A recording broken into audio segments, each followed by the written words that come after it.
1000 वर्ष का समय एक कवच में लगता है, तो 999 कवच काटे, लगाते रहो गणित। कोई 9 लाख कह रहे हैं, कोई 9,000 कह रहे हैं, कोई 99,000 कह रहे हैं। कितना समय लगा? 9,99,000। 9,99,000 वर्ष तक नर नारायण भगवान ने मिलकर के सहस्त्र कवच के 999 कवच काट दिए, एक कवच रह गया। जैसे एक कवच बचा, दौड़ करके सूर्य नारायण भगवान के पास गया, बोले भगवान आपने ही मुझे सहस्त्र कवच दिए थे, नर नारायण ने मिलके 999 काट दिए, मेरी रक्षा करो, एक कवच बचा है बस।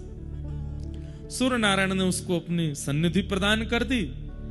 फिर कालांतर में द्वापर में कुंती को एक संत ने मंत्र दिया था कि इस मंत्र का उच्चारण करके जिस देवता को बुलाओगी वो आ जाएगा।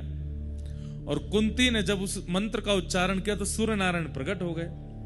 कुंती बोली मैंने तो ऐसे ही बुलाया आपको, मुझे कुछ चाहिए नहीं आपसे, मैं तो देखना चाह रही थी मंत्र में शक्ति है कि नहीं। सूर्य नारायण बोले देवी आए हैं तो कुछ दे के जाएंगे। क्या दे के जाएंगे? तब सूर्य नारायण भगवान बोले हम अपने समान एक पुत्र आपको देते हैं जिसका नाम था कर्ण। वही कर्ण जो सहस्त्र कवच था, जिसके 999 कवच कट चुके थे, एक कवच बचा था, वही कर्ण कुंती के पुत्र बने। और उसके बाद कृष्ण और अर्जुन, नर नारायण ही कृष्ण अर्जुन के रूप में प्रकट हुए।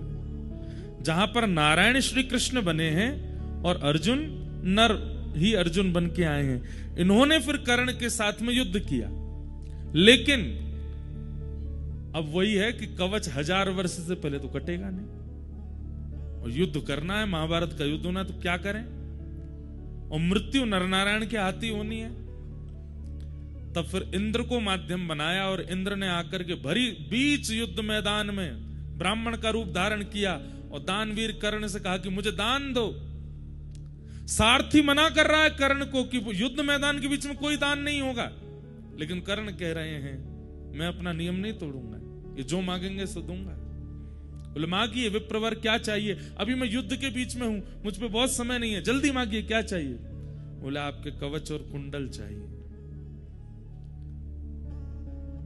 कर्ण समझ गए अब मेरी मृत्यु है, और उसी समय अपने कवच कुंडल विप्र को दे दिए, और सहस्त्र कवच का इतने युगों बाद जाकर के फिर संहार हुआ। तो वही नर नारायण